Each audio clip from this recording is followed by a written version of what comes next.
a good shooting was phasing out.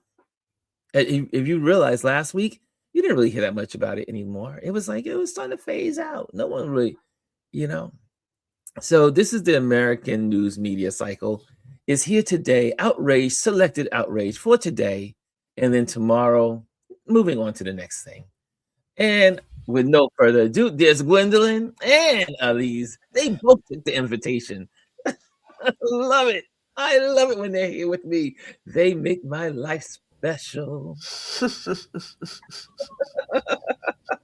And look at y'all. Look at y'all. So how you doing? How you doing, ladies? I'm doing pretty good. I'm doing fine. What are you guys thinking about? I know, just hearing what's on your mind about this new news cycle of, first of all, the killing was horrible, and we know that the killing was unacceptable, and this guy got killed for helping a woman who was shoved into the snow, pushed into the snow, and was about to be sprayed, but he got in the way of the spray. He got sprayed, and then they take him down. Then they shoot him in the back 3 times. But then they used, altogether it was, I think, 10 rounds. And in the police department, for every shot, it must be accounted for. There's an accounting for every shot. I don't know why they shot a man that's on the ground in his back, so we know. Well, we know why. These people are brutal. And it was all gang mentality. The one guy was beating him in the head with the gas thing, whatever they had, that spray, taking the canister and beating him with it. This was a mob assault. Well, I was writing some stuff yesterday. It may come out today, it may come out tomorrow because I'm always writing. But like my father, I find myself playing a lot of Marvin Gaye, right? And I think about how privilege comes into play with this situation, because privilege allows you to turn your head and act as if what is happening in other communities where there's trigger happy policing, that it's not happening. It allows you that. It allows you to say, no, if you just comply, if you just follow the rules, if you just do as you're told, then nothing happens to you. No, it was a public execution to tell people that if you don't get on board, then we are going to let you know what happens when you don't get on board. That's what that is.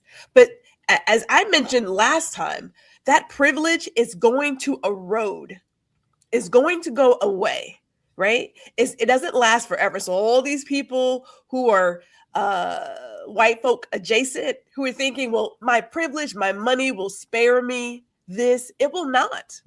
It will not. This is not about, as someone mentioned, Democrat, Republican, independent, progressive. This is, can we have the democracy that we have? If you don't know what you're fighting for, and I'm going to pass it over to Miss Alice after this. There was a Caucasian man who said, Europeans, don't be mad at us because we don't have the same kind of structure you have. We can't just go out and protest and not go to work because then we won't have health care and a place to live. You better figure out what the fuck you fighting for, kid, because if you don't fight for something, they're just going to put you down like a dog. So at what point do you say, this house, this money, this job, it ain't worth it? It's not worth it. But you get to decide. I'll let Ms. Elise say her piece. Well, thank you. I think, so much of what people are saying, it resonates with all of us, right? But even when we think about it, saying, yeah, our ancestors have gone through, and currently Black people continue to be victimized in so many ways. And I think being careful to always make sure that we understand that this is not normal. It's never been normal. Not normal. It was not normal when it was happening to us. And I think that so many people who were not us and normalized it in their mind. They had realized it. And, and that whole excuse of they should have done this and they shouldn't have done that. And I think what's different with this particular murder is that it had so many angles that they didn't expect. Yes. They didn't expect so many angles. They didn't expect you to see that the one agent actually pulled the man's gun out of the back of his pants, where he had it in his back of his pants. He pulled it out, went across the street with it. And then he was shot. He was shot as the man pulled it out. And some people say, oh, he shot him in the back. That's I saw. And maybe we just people need to go back and see it again. And you saw him immediately run across the street with his gun. That's and right. Even at the end, when they call him out, they're asking, where is it? He says, he points down the street, I have it, right? He has it.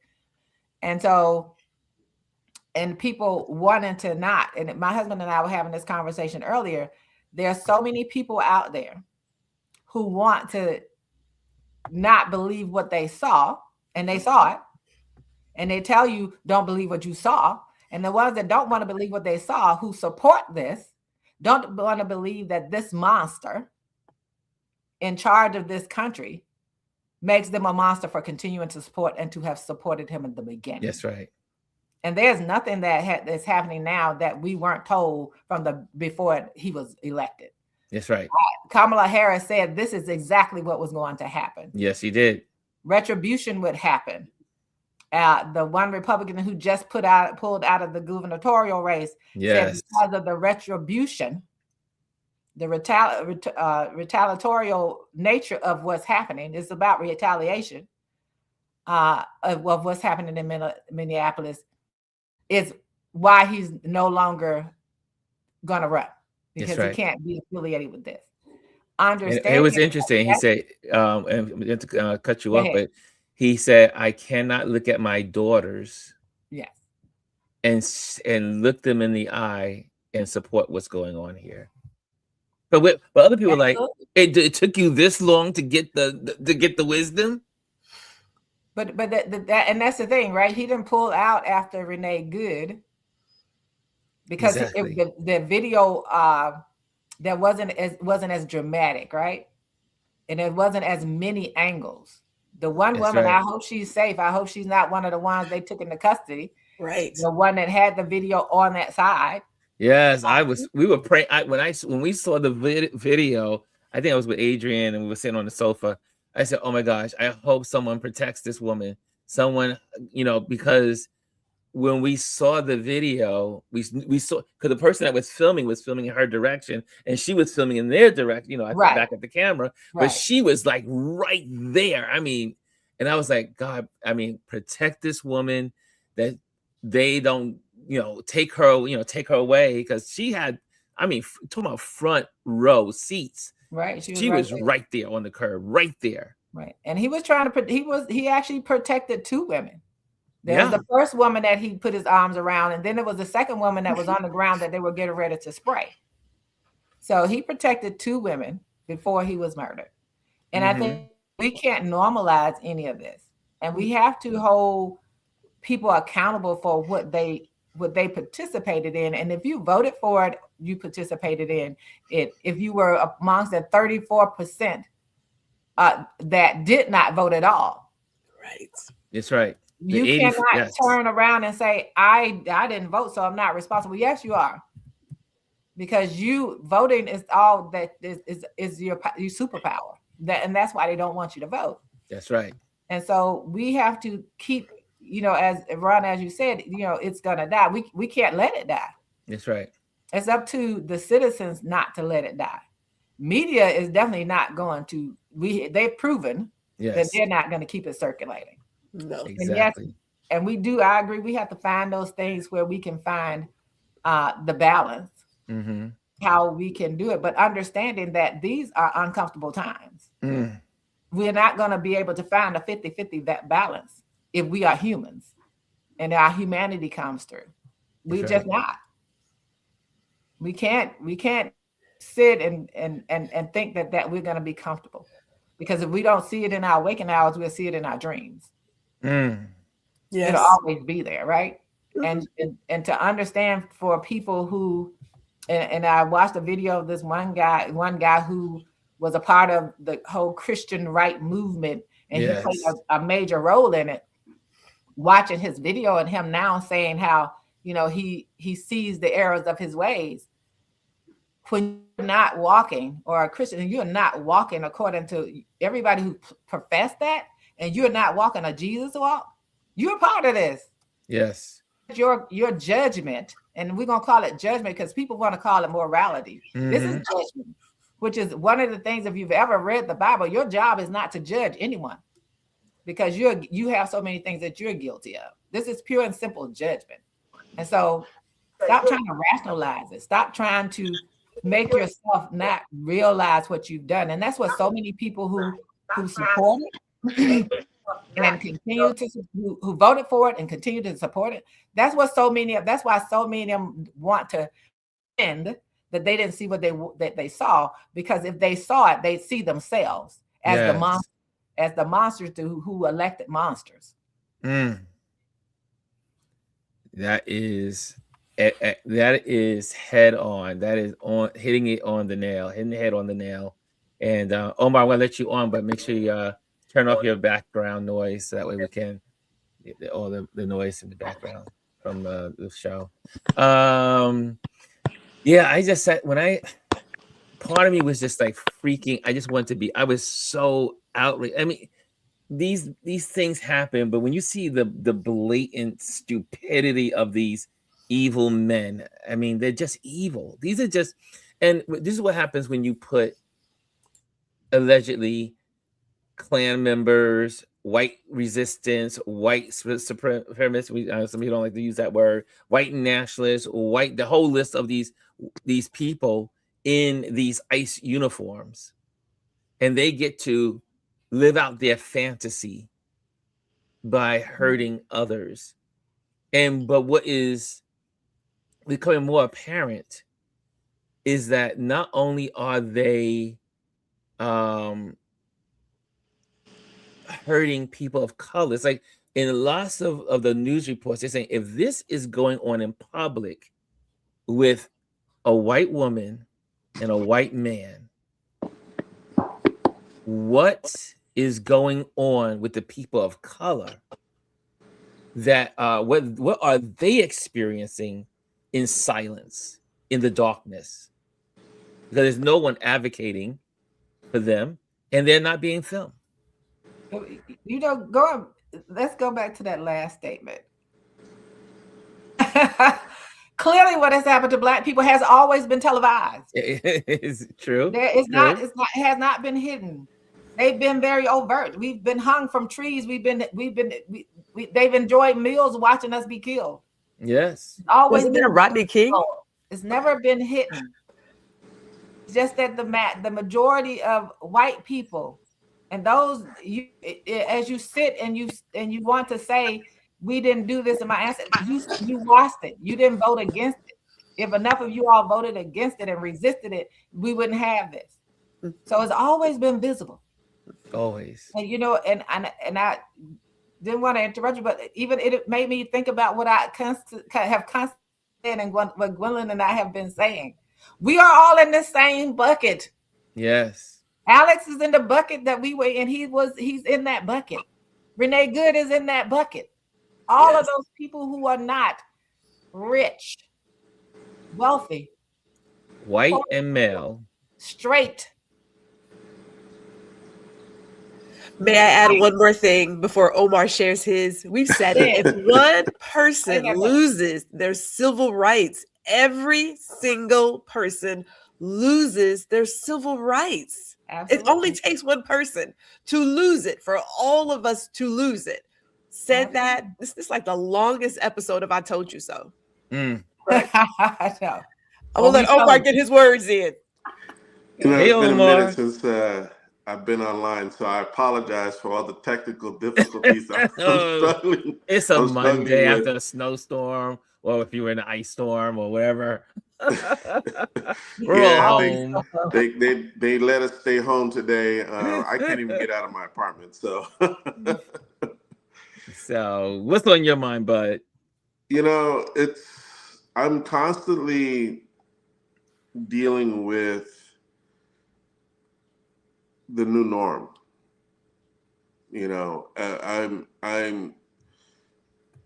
I'm trying to wrap my brain around what's happening in our communities, what's happening in our country, and it's always something. It seems to be something new, like almost every day.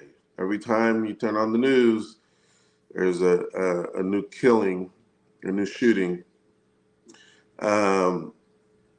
It's just, to me, and I remember when when the Black Lives Matter movement happened here in Dallas, and I was living in downtown, and there was a breaking point. There was a snap, and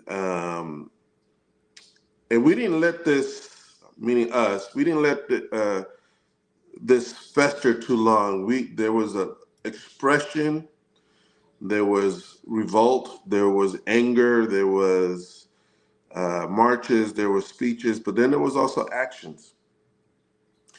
And I remember seeing a lot of the young people out in the streets and demonstrating, and they were reflecting their anger.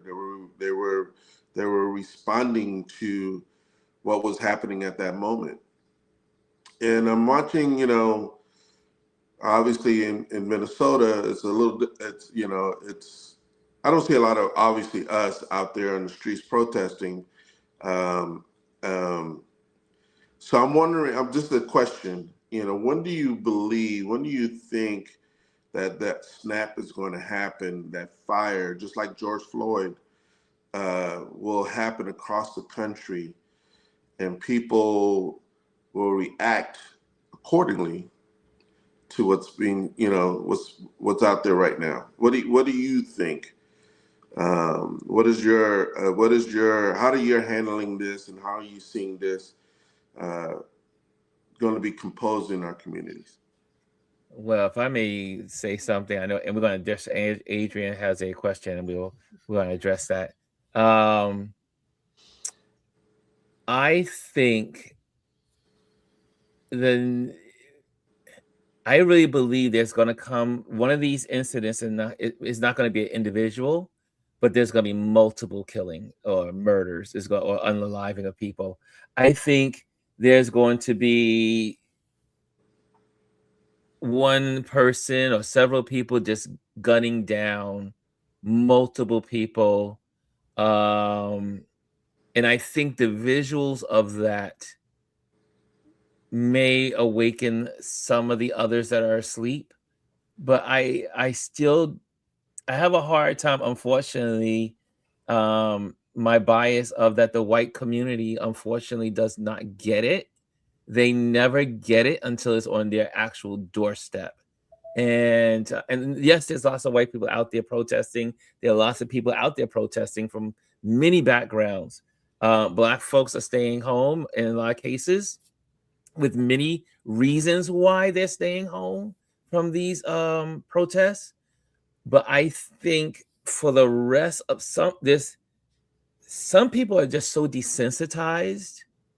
It's almost like, I remember when I had a conversation with someone that was a crack addict, and once they take the first hit, it's you take it a couple of times, it becomes normal. Then you have to take more to get the same high. You keep taking more, and eventually it kills you if you keep going in that direction.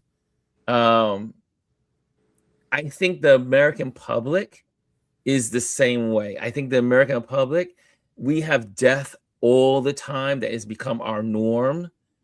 Kids getting shot in school, people in the streets. We got one killing, one unaliving last 2 weeks ago, and now we got another one this weekend. I think unless there will be a mass shooting, by these ICE agents that will maybe, and I keep saying maybe because there's still so many people in this country that are asleep and they can't be moved. But that's just my opinion. What do you guys, what do you ladies say?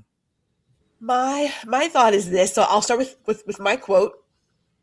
Until the pain of remaining the same becomes unbearable, nothing changes. Yes. So there has always been the idea, like I saw someone the other day asking, where is Kamala Harris? Where is VP Harris? Okay, the magical Negro, she's sitting down. Okay. There is always the idea that some Black person is going to come up and save the world. That time is over. And at the end of the day, the people who need to get on this, and I hate to say it, is white people. Just white people. Persons with the melanin have always put their bodies on the line. That time is over. Now, we can work, but work does not mean putting myself in harm's way. Work means working in my community, to perhaps do voter registration, to help someone get to the polls, to help someone get food. There's other ways for us to work during this time. That does not include us putting ourselves in harm's way. There are other ways to do work. And people typically think, well, I need to be out there protesting. Maybe it's you not shopping some places. Maybe it's you doing some other things to help your community and people who are going forward with like a certain message. It doesn't always mean getting out there with a cardboard, but until some more white people, because this is a white person problem. I know that sounds awful, but that's the truth. They voted for a felon, a criminal, a guy who protects pedophiles. I mean, like, I don't know what you expected to happen. He's a con man. We all know that. So you're getting what you get when you put a felon in the White House. But until it gets on their doorstep, until that blood is on their doorstep, nothing is going to change. And that's the truth. Yeah. Elise? I totally agree. And I said it when one of your listeners, former listeners, got upset with me about it. When I said white people are going to have to step up. And this was before the election. And we have to realize that us going in the front, like we can't be in the front of the line. And that's just true, right? We can't be in the front of the line. There are Black people who participating, like the ones that were arrested out in Minneapolis. So there are Black people are participating, but the majority of the people responsible for what's happening now, who voted for this, are white. Yeah. And they have to continue to do that. Yes, there are just the ways that we can support this. And I think we do it all the time. We're supporting making sure people are informed around voting. We're supporting and making sure that those of us who can provide support for organizations, provide that support for organizations. Yeah. Because as you look at it, if you just think about this in your head, if in Minneapolis, the majority of those people, the Black people that are out there, were out there marching and protesting, what do you think would happen? It would be multiple, and you talk about multiple, there would have been multiple killings, and they would not have paid attention to it. That's because right. Why? Because they've become desensitized to the loss of our lives, even though those lives have been lost to benefit them as well. Yeah. They become desensitized to that because that's been what they're used to seeing. Another Black person shot down. They're used to that. And so they have to come forward. Not every one of them out there that voted for them are there, because they still sit there thinking, as Gwendolyn always say, oh, it hasn't come near me yet. It's going to come to you. It's coming to your doorstep. When you get there, it's just going to be you there. So you need to join what's out there now until they all just understand and stop wanting to believe the lie. Like the guy that Don Lemon talked to that didn't know any of the data, but only could regurgitate incorrect information. Yes. He can only regurgitate what they told him and what he saw on Fox News every day. Yeah, exactly. And not talk about the facts. And even some of the Black people that I've seen make videos are making nonsense videos about the facts. And, don't let them talk about what Obama did. This has nothing to do with Obama. Has nothing to do with Obama. This has nothing to do with Biden. No. And even the stuff with them reporting, well, he's upset now because of how, no, he's upset because there's so many views and so many videos of different angles that they have nothing to do but to say it was a lie, that they lied. And it was that. That's the only reason he's angry. And they still lying. Still But let's go with Adrian's question since we're in this conversation. Right. Adrian says, panel, how do you feel about Black people taking a back seat to protesting these ICE issues and white murders? Is it time for the others to step up? So can I just I'll jump on that one. So Yes. I was watching Don Lemon before I came over here, and he mentioned how, like, why is ICE not in Texas? Oh, they're in Texas. They're in Texas. We have a very pro Cankles governor. They're in Texas. They're going door to door in San Antonio. So you're not going to hear about how it's happening here in Texas. Right. But again, we are not going to be out in the streets doing stuff, but we will use our tools.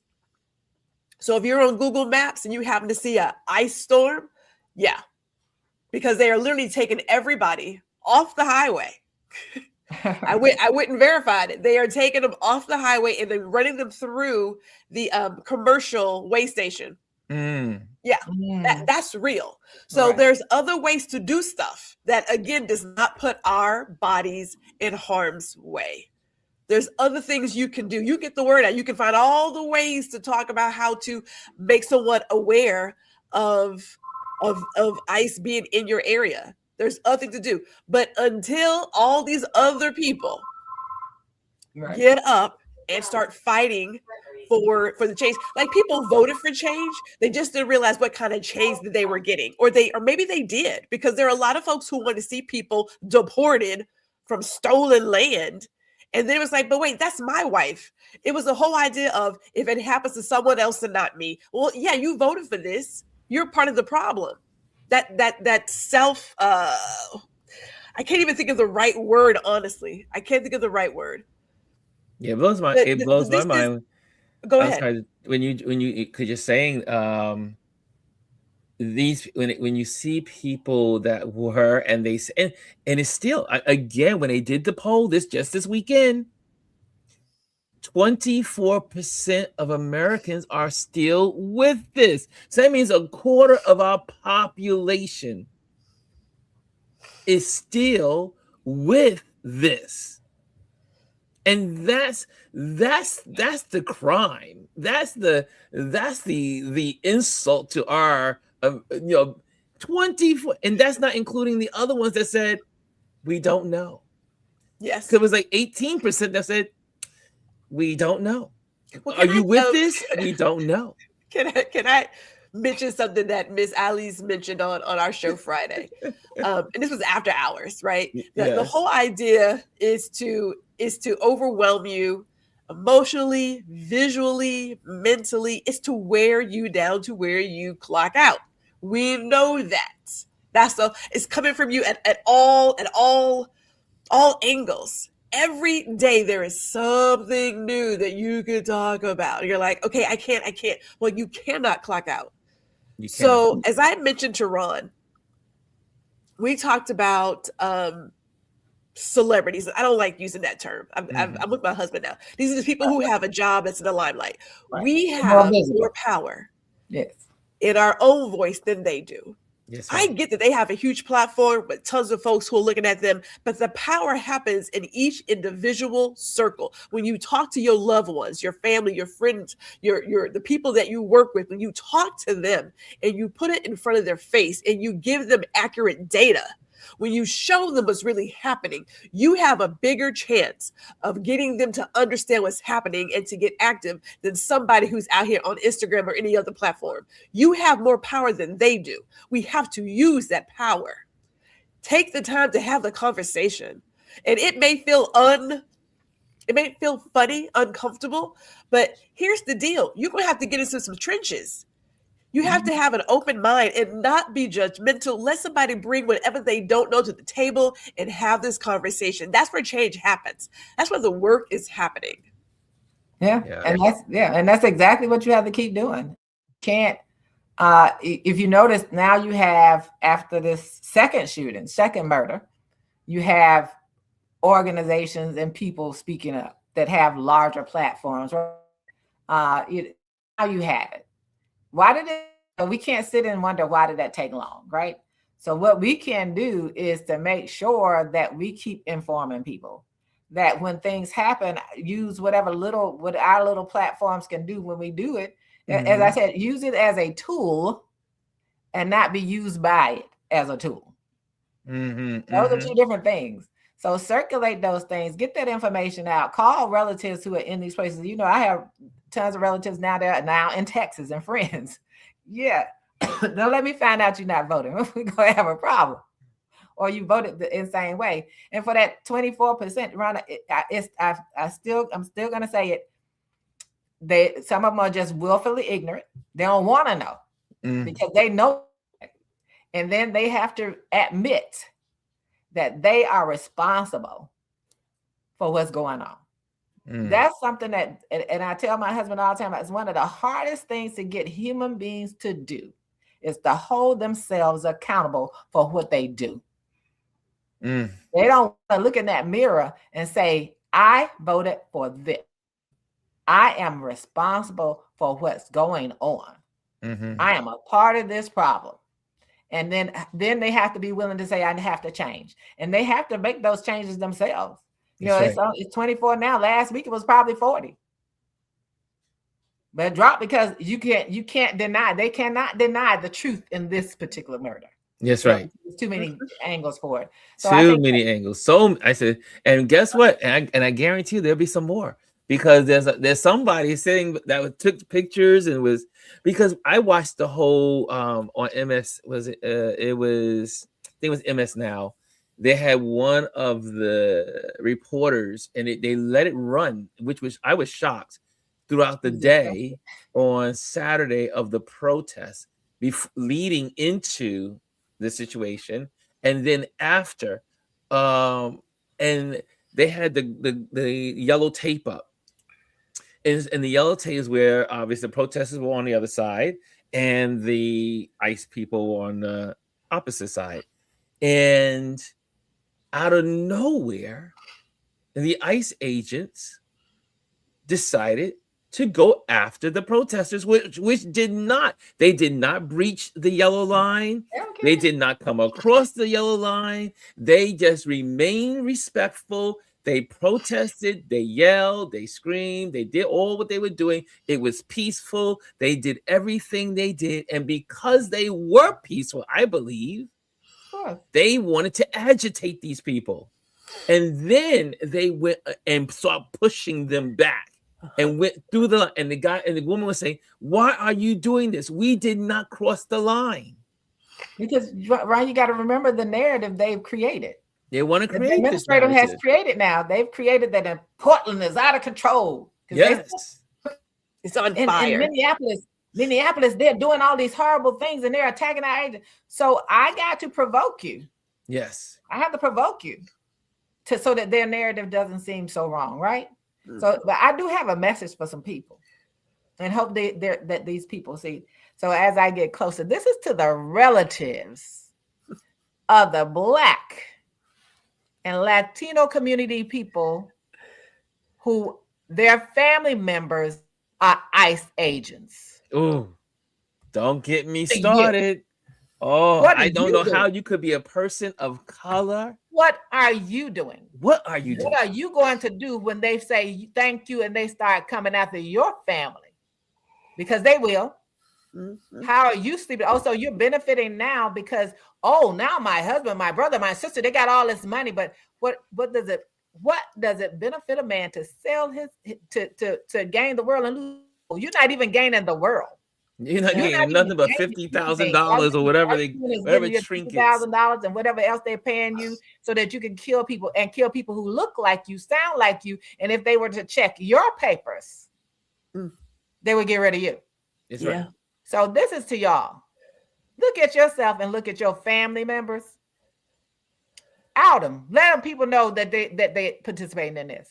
if you have any humanity left in your soul, do something about it. Don't sit there and revel in it and go and see what else you get, because whatever you gain, you're going to lose. You're going to lose it. And don't forget, as my husband said, don't forget the Nuremberg trials.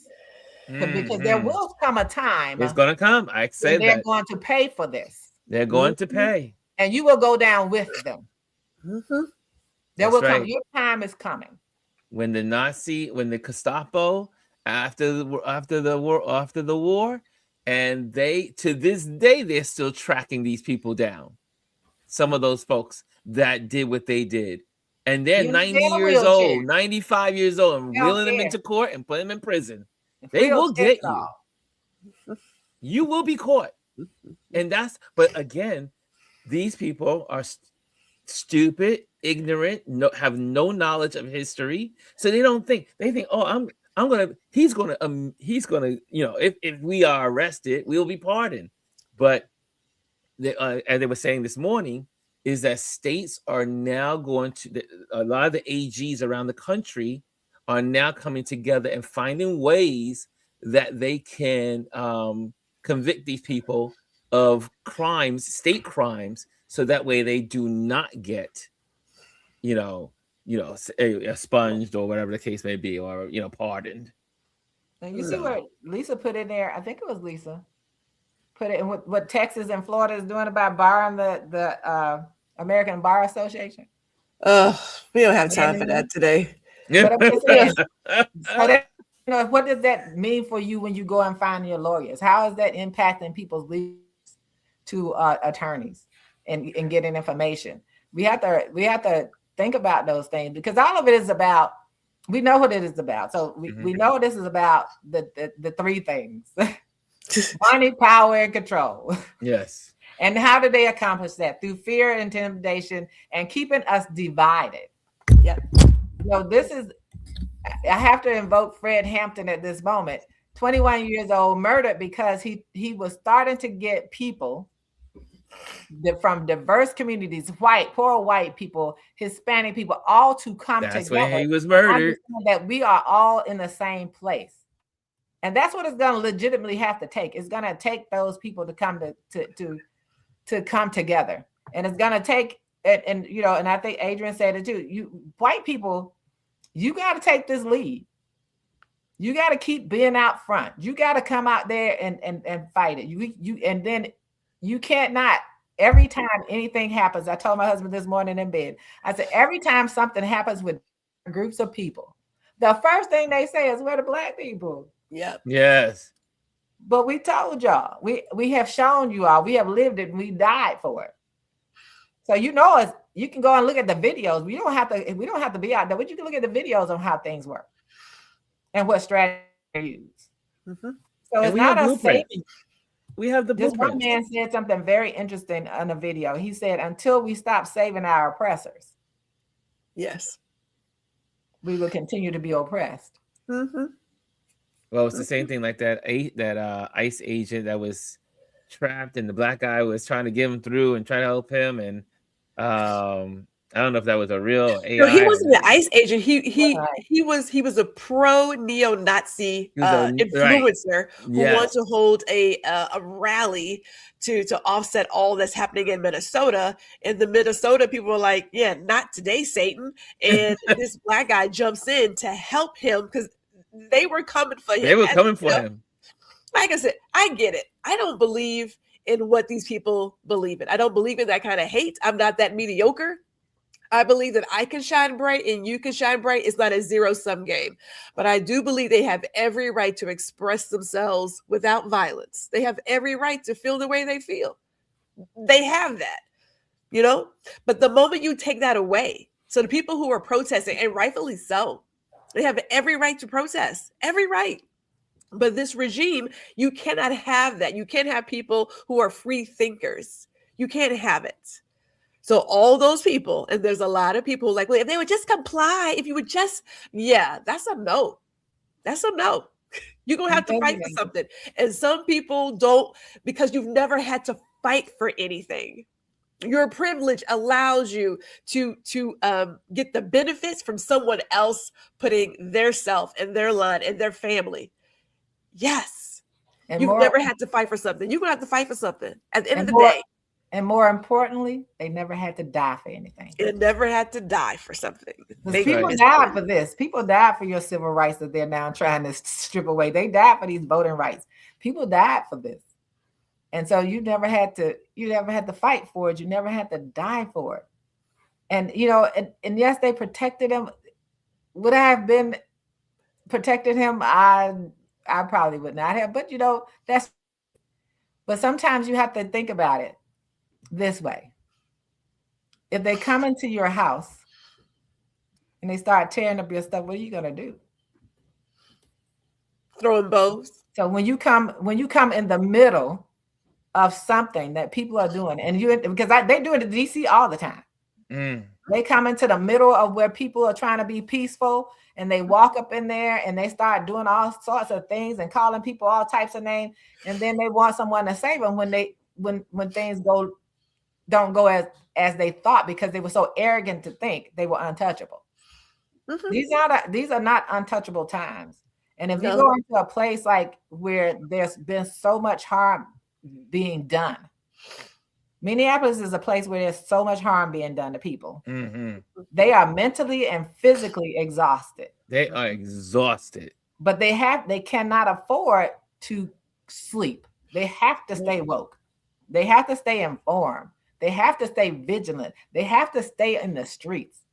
Place where now kids, let's just send all our kids to school virtually. Yeah. Yeah. Because you don't want them to go out in the streets, because you don't want them to be like the 5-year-old and the 2-year-old that get kidnapped by ICE and sent to Texas. Or like the 5-year-old that was he 5 years old or 8 years? I think it was 5 years old. He was 5 years old and they used him as bait. And a 2-year-old. And a 2-year-old who was eventually sent back to her mother. You would have thought, for a country who claims to be so Christian and to be so about family and value, the idea that you snatch a 2-year-old up. Yes. Like, you have multiple children who have been snatched up. And there's no care or concern for those kids. Why? Because they have a little bit more melanin than your kids. Mm. That's why you don't care. Like this really is that time to look in the mirror and say, am I that person? Now, I look in the mirror every day. I know exactly who I am. I know sometimes I seem semi-violent. I don't know. Maybe I am. I don't, but I am honest about mine.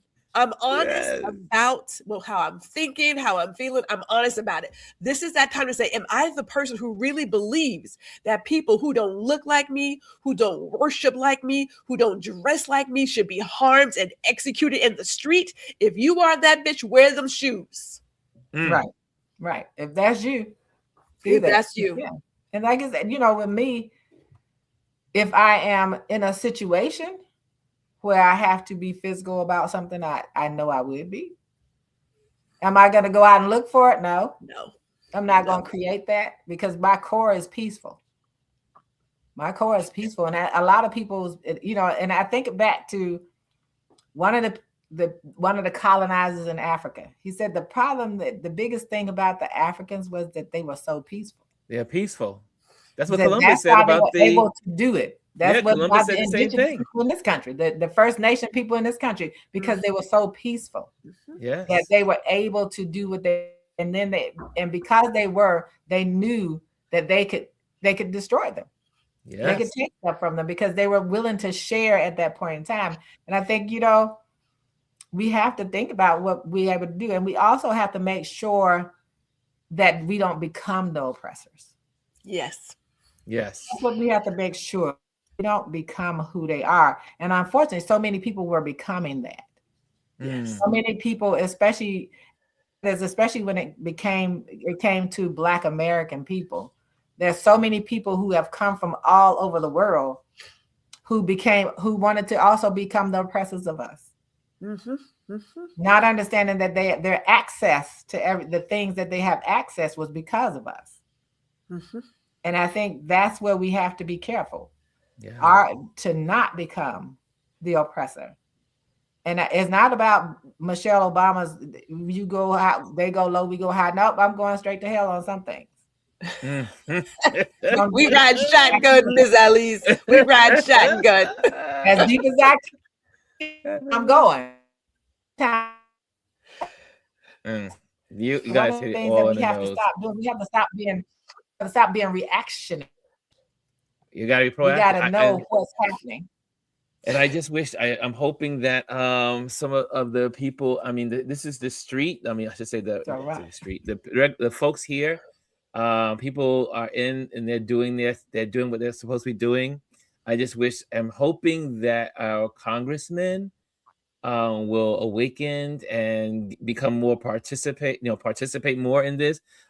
But some of these guys, and this is a topic for another day, part 2, but so I want to scream sometimes when I think about the politicians that are just like, I'm like, where are you? Like, shouldn't you be in the street? Shouldn't you be saying things? Shouldn't you be like really out there? But it seems so they're so comfortable. It's some of these folks. They were hiding in the closet. I'm like, what the hell is wrong with you? And anyway, we're going to do our Motivation Monday. But no, this was a great. I'm so glad you guys came on, because let me tell you, this was, and I knew a lot. And that's when you are hosting these, these community talks. You try to figure out where the community is, because I want to make sure that we are being sensitive to how the community is feeling. And I was like, should we talk about it? Should we not? But I was so glad you guys came on, and you guys gave such great balanced information and sharing, as always. And thank you so much for being a part of the discussion. And thank you everyone that's been really commenting and putting in there. That's been really beneficial as well. Yes, Elise. So what I want to say is November is the last time to vote. Right now, we have primaries. Yes. We need to be encouraging in the primaries, because how we show up in the primaries will be a big predictor of how to show up in November. Let people, what they want to think is only about no, it's about now. It's now. And what we do now. Every election matters. Every election matters. And there's a new election in February. There's a couple of, there's an election literally every other Tuesday about a position that's important. We got to be sharing that with our communities and the people around us. And so let's get out there and vote. Voting is now. It's not November. It's now. So let's do that. Okay, let's do some Motivation Monday. Ladies, thank you so much for joining me. I love y'all to pieces, and you guys really bring it home. Thank you so much. But now let's go into our wonderful Motivation Monday, and we're going to do that real quick, and we're going to be out of here because you guys got a day to go through. And so here we go. Let me just pop this on the screen. And lovely. So today is our shift how someone sees themselves. It should be themselves or themselves. Should be themselves. Motivation Monday for our creative community. This is your reminder that the power of your lens and your voice has never been about perfection or privilege. It's about presence. It's about seeing the stories that the world overlooks and choosing to honor them with intention. This Motivation Monday is based on the quote from Mary Ellen Mark. I'm interested in people who aren't the lucky ones. Let me say that again. This is based on this quote. I'm interested in people who aren't the lucky ones. And if you want to follow her work, you can just go onto Google, check out Mary Ellen Mark's work, her work and her photography, and you will see why she says what she says here. And we're going to continue on. Every time you lift your camera, sketch a concept. One of my friends does this all the time. Or shape a scene. You're doing more than making art. You're widening the frame. You're giving space to the quiet heroes, the everyday fighters, the beautiful, perfect souls who carry entire universes in their eyes. So you out there protesting, you're out there in the streets, you're out there supporting a community, you're out there supporting benefits or feeding the homeless or whatever it is, and you are the photographer, you are the painter, you are the artist. You are celebrating the quiet heroes, if I may say. And here we go, some more. And there we go. This week, let your creativity be an act of courage. Courage to look deeper, courage to listen longer, courage to connect with the humanity that doesn't always get center stage. And remember, the work you make doesn't just document life. It dignifies it. It reminds people they matter. How many times have we taken photos? A lot of us, we photographers, or someone says, I am not photographic, I'm not photogenic. And then you take a picture of them and then they see how beautiful they are. Some folks don't even know how beautiful they are until you photograph them and then share that photo with them and reveal their own beauty to them. It builds community where there was once distance. Step into this Monday knowing your vision is needed. Your empathy is powerful, especially in a world right now where empathy seems to be a bad word. No, empathy is powerful, and your art can shift how someone sees themselves in the world. You can take that photograph, you can take that paintbrush and change the world with every stroke or with every click. Let's create with heart, with purpose, and with the kind of honesty that inspires others to do the same. I hope that helps someone today. I hope that that encourages someone to get out there. Let your gift be a gift to the world. Let your gift as a photographer be a gift to help people see themselves in a more positive way. It's important that we use our gifts to bless others. And on that note, I'm going to share just a couple of banners here. Again, if you were part of this community, make sure you hang out in our motivation, I should say our YouTube community. We hang out there. Some folks are now getting a little more involved. I see over there. So check it out. Join the YouTube. First of all, join our community, subscribe, and hit like. But there you can post your photography. You can post your text messages. You can have a conversation. Some of us in there, we will engage with you. So join our YouTube community and just hit the YouTube. It just says the community tab and click on that and you'll be able to share there. And also make sure you go to ronlewisphotos.com and you can go onto the mailing list and become part so we can send you emails if we decide to do so, or if we're not able to do it through the social media pages. Also, I'm an event photographer. If I'm in your city, state, or country, you will be able to reach out to me and I may be able to support you in your work as a photographer, because your photography, to say your event needs to be remembered. And how do you have it remembered? Through photography. Also, thank you to the Patreon members who your support helps us create amazing content.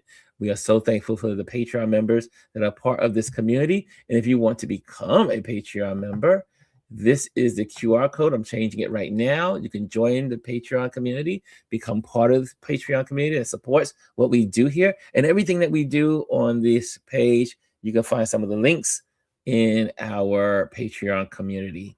Okay, and last but not least, make sure you hit the like and subscribe and pass it on. Share what we're doing here if you enjoy the conversation. We just folks that just want to share. We communicate. We love communicating with each other and talking and sharing what's on our hearts and on our mind. And it may give you another perspective that you didn't think you had, or maybe you weren't thinking about. So Perspective is perspective is a good thing. And so thank you so much. Let me just see what you guys are saying. I see Kaz says, have a blessed day. I see Kaz says also, peace and love to all. I see Fifi says, love to everyone.